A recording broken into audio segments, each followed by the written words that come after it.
खास खबर में आपका स्वागत है। मैं हूं मोहम्मद कमर खान।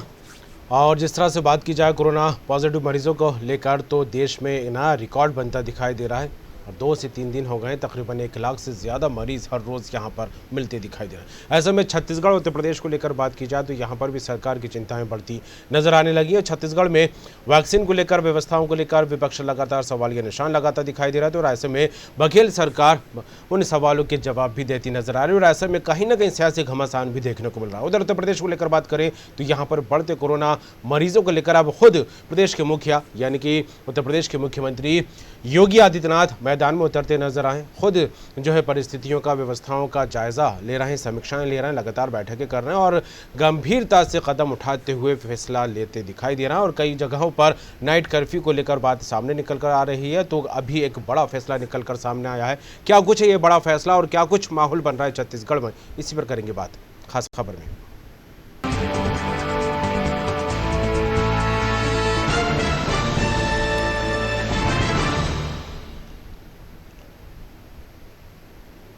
कोरोना महामारी का विकराल रूप देश में अपना कहर ढा रहा है। हर दिन नए मामलों की संख्या बढ़ती ही जा रही है। बीते 24 घंटों में एक बार फिर कोरोना के मामलों ने अपने सभी रिकॉर्ड तोड़ दिए हैं। केंद्रीय स्वास्थ्य मंत्रालय द्वारा जारी किए गए आंकड़ों के मुताबिक बीते दिन 1.31 लाख नए केस दर्ज किए गए हैं, जो कोरोना महामारी की शुरुआत से लेकर अब तक का सबसे बड़ा आंकड़ा है। उत्तर प्रदेश में भी एक बार फिर तेजी से अपने पांव पसारता दिखाई दे रहा है कोरोना वायरस। और इस जंग में सीएम योगी आदित्यनाथ ने मोर्चा संभाल लिया है। कोविड पर नियमित समीक्षा करने के साथ ही गुरुवार रात से 9 शहरों में नाइट कर्फ्यू लगा दिया गया है। सीएम योगी आदित्यनाथ स्थलीय हकीकत भी परखेंगे। अपने सरकारी आवास पर समीक्षा बैठक के बाद मुख्यमंत्री अब प्रयागराज और वाराणसी का रुख कर रहे हैं। उनका कार्यक्रम गुरुवार रात अचानक ही बना। सीएम योगी आदित्यनाथ प्रदेश के सर्वाधिक प्रभावित 4 शहरों में कोरोना वायरस संक्रमण के बढ़ते कारण और वैक्सीनेशन की समीक्षा करेंगे। वे प्रयागराज, वाराणसी, लखनऊ और कानपुर में समीक्षा करने के साथ ही अधिकारियों को मोर्चे पर बेहद मुस्तैदी से लगने के निर्देश भी देंगे। कोरोना वायरस के बढ़ते संक्रमण के कारण प्रदेश में अब लखनऊ के साथ मेरठ, वाराणसी, कानपुर, झांसी, प्रयागराज के साथ बरेली में 16 अप्रैल तक नाइट कर्फ्यू रहेगा। इतना ही नहीं, दिल्ली से लगे प्रदेश के गौतम बुद्ध नगर और गाजियाबाद में 17 अप्रैल तक नाइट कर्फ्यू रहेगा। वहीं कोरोना के बढ़ते मामलों को देखते हुए उत्तर प्रदेश की योगी सरकार ने राजधानी लखनऊ, वाराणसी समेत 4 जिलों के सभी सरकारी और गैर सरकारी संस्थानों और ऑफिसों में 50% लोगों की उपस्थिति को लेकर आदेश दिया है। खबर पर बात करेंगे, सीधे रुख करेंगे लखनऊ न्यूज़ रूम का। हमारे साथ जुड़ गए आरसी भट्ट साहब, उत्तर प्रदेश स्टेट एडिटर। भट्ट साहब, लगातार कोविड मरीज की जो संख्या आ रही है उससे चिंताएं बढ़ती दिखाई दे रही हैं। चिंताओं के साथ साथ जनता में कहीं ना कहीं खौफ का माहौल भी बनता दिखाई दे रहा है। लेकिन उत्तर प्रदेश की योगी सरकार को लेकर बात की जाए, लगातार गंभीरता से कदम उठाने की बात यहाँ पर निकल कर सामने आ रही है। समीक्षा बैठकें की जा रही हैं और बड़े बड़े फैसले होते यहाँ पर अब नजर आने लगे ताकि कोरोना की जंग को जीता जा सके। क्या कुछ स्थिति फिलहाल है और क्या अपडेट निकल कर सामने आ रहा है उत्तर प्रदेश? सबसे पहले तो उत्तर प्रदेश की स्थिति को समझेंगे कि कोविड संक्रामक रोग का कितना प्रसार हो चुका है। उत्तर प्रदेश के जो 6 जिले हैं, अगर हम बात करें गाजियाबाद, नोएडा, उसके साथ साथ प्रयागराज, वाराणसी, कानपुर, लखनऊ, इनकी स्थिति काफी भयावह हो चुकी है। यानी कि इन तमाम जनपदों में नाइट कर्फ्यू लगा दिया गया है और सीधे तौर पर 17 से 20 अप्रैल तक विभिन्न जनपदों में नाइट कर्फ्यू लगातार चलता रहेगा। और लोगों को जो है अपने कामकाज को रात 10 बजे से लेके कुछ जगहों पे 9 बजे से लेके 6 बजे तक समेटने की बात कही गई है कि इस समय आवागमन न रखें, कोई भी प्रतिष्ठान न खोलें, आप अपने आप को बिल्कुल समेट लें, मिलना जुलना बंद रहे। तो ये स्थिति इन 6 जनपदों में जो भयावह स्थिति है, यानी कि तकरीबन 1000 से अधिक मरीज तमाम जनपदों में निकल रहे हैं। लखनऊ में ये जो आंकड़ा है ये 2000 से ऊपर का।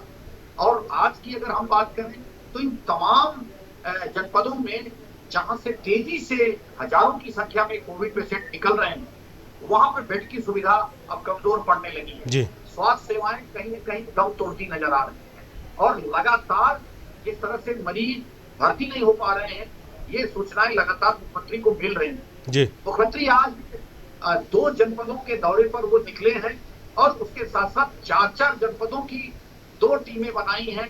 उन्होंने एक चिकित्सा शिक्षा मंत्री सुरेश खन्ना को जिम्मेदारी दी है 4 जनपदों की, और दूसरे जयप्रताप सिंह जो उत्तर प्रदेश के स्वास्थ्य मंत्री हैं, उनको 4 जनपदों की जिम्मेदारी दी गई जी और अपने स्वयं 2 जनपदों की मॉनिटरिंग के लिए आज वो निकले और सबसे पहले वो प्रयागराज पहुंचे। जी प्रयागराज में उन्होंने ट्रिपल आईटी सभागार में उन्होंने कोविड-19 की पूरी समीक्षा बैठक की, जी पूरी स्थिति के बारे में उन्होंने जानकारी ली, वैक्सीनेशन के बारे में, कोविड के पेशेंटों के बारे में, उनके इंफ्रास्ट्रक्चर सुविधाओं के बारे में, तमाम अस्पतालों के बारे में जानकारी ली और जी वहां से खासतौर पर बनारस आए। बनारस में बीएचयू में इस समय बैठक कर रहे हैं और बीएचयू में सारे जितने भी स्वास्थ्य विभाग के अधिकारी, जिला प्रशासन अधिकारी और तमाम जो वैक्सीनेशन से जुड़े हुए लोग हैं, उनकी एक बड़ी बैठक बुलाकर वो लगातार छानबीन कर रहे हैं। क्योंकि मुख्यमंत्री को भी ये लगने लगा था कि स्थिति उत्तर प्रदेश की भी बहुत अच्छी नहीं है। इन जनपदों में स्वयं मॉनिटरिंग करना, स्वयं जाकर देखना, ये उनकी जिम्मेदारी भी बनती है।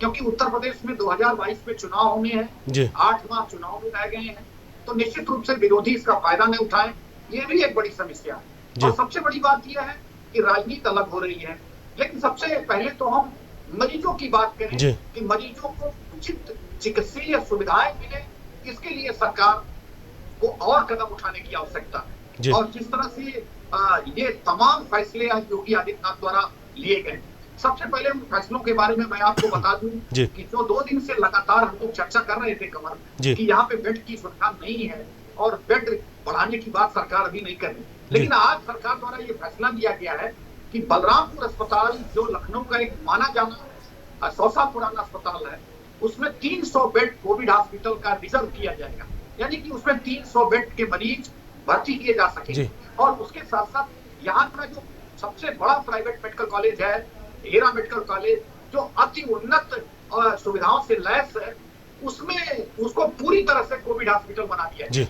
उसके साथ साथ पीएस मिश्रा मेडिकल कॉलेज जो निजी क्षेत्र का एक बहुत ही माना जाना चिकित्सीय विश्वविद्यालय है, उसको भी जो है पूरी तरह से कोविड हॉस्पिटल बना दिया गया है। और उसके साथ साथ सरकार ने ये निर्देश जारी किए हैं कि सिर्फ 50% कर्मचारी निजी संस्थानों में, सरकारी संस्थानों में ही उपस्थित रहेंगे और ये रोस्टर से आएंगे, यानी कि हफ्ते में अगर 7 दिन 6 दिन काम होना है तो 4 दिन कुछ 50% और 3 दिन 2 दिन 50%, इस तरह से रोस्टर के हिसाब से उनको काम करना है।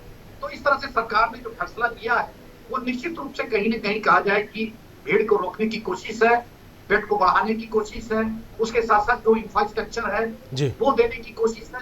इस पर सरकार कहीं न कहीं जो है थोड़ा सा ध्यान देना शुरू की है। मुख्यमंत्री उसी दिशा में आज जिस तरह से दोनों जनपदों का उन्होंने दौरा किया है, वो भी कहा जाए कि जमीनी हकीकत मुख्यमंत्री देखना चाहते थे कि क्या पोजीशन है, और उनको आज देखने को मिला भी है। और अपने जो 2 सहयोगी मंत्री हैं उनको भी आज उन्होंने 4 जनपदों की जिम्मेदारी दी है, वो भी अपने अपने जनपदों में रवाना हो गए। जी बिल्कुल। और परिस्थिति को लेकर बात की जाए, काफ़ी चिंताजनक परिस्थिति यहाँ पर बनती दिखाई दे रही है। व्यवस्थाओं को लेकर भी आपने बात कही कि कहीं ना कहीं बिस्तरों की कमी भी देखने को मिल रही है, लेकिन योगी आदित्यनाथ सरकार की तरफ से मॉनिटरिंग लगातार अब शुरू हो गई है और कहा जा रहा है कि उत्तम व्यवस्था देने की कोशिश यहाँ पर होती दिखाई दे रही है। लेकिन जिस तरह से बात की जाए, जब जब कोरोना को लेकर इस तरह की स्थिति बनी है, तब तब विपक्षी दल भी कहीं ना कहीं सरकार की कार्यप्रणाली पर सवालिया निशान लगाते रहे। तो ऐसे में जो सियासी रंग चढ़ता दिखाई दे रहा है वो किस तरह की तस्वीर पैदा करता दिखाई दे रहा है?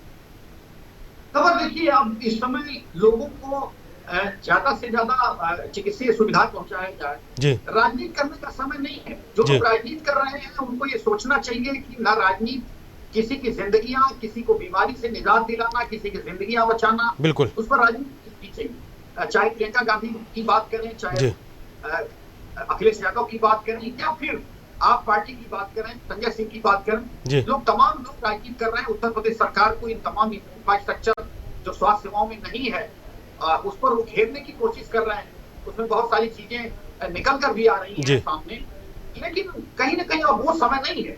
सरकार का सहयोग देने की बात है कि उन लोगों को भी सरकार को ज्यादा से ज्यादा सहयोग देना चाहिए, और जिस तरह से सरकार काम कर रही है उसमें भी सहयोग देना चाहिए, क्योंकि ये लोगों की जिंदगियों का सवाल है, लोगों की जान बचाने का सवाल है, रोगियों के इलाज का सवाल है, और इस संक्रमण रोग से लड़ने का सवाल है। तो निश्चित रूप से ये जिम्मेदार विपक्ष होने के नाते इन तमाम दलों से मैं भी अपील करता हूँ कि वो लोग इस समय राजनीति कहीं ना कहीं सरकार का सहयोग करें और मजबूती से जो है बिल्कुल लोगों को सरकार गंभीरता से भट्ट साहब लगातार कदम तो उठाती दिखाई दे रही है। ये भी जिम्मेदारी बनती है जिम्मेदार नागरिक होने के नाते, जनप्रतिनिधि होने के नाते, कि विपक्ष को भी एकजुट होकर इस समस्या से निदान को लेकर अपने सुझाव सरकार के सामने रखने चाहिए। और जिस तरह से बार बार सरकार यही कह रही है कि हम अपनी कोशिश पूरी कर रहे हैं, लेकिन जनता को भी जो जागरूक होकर सरकार का साथ देना होगा, गाइडलाइन का पालन करना होगा, तभी इस कोरोना की रफ्तार को ब्रेक लगाया जा सकता है। फिलहाल जुड़ने के लिए, तमाम बात के लिए आपका बहुत बहुत शुक्रिया।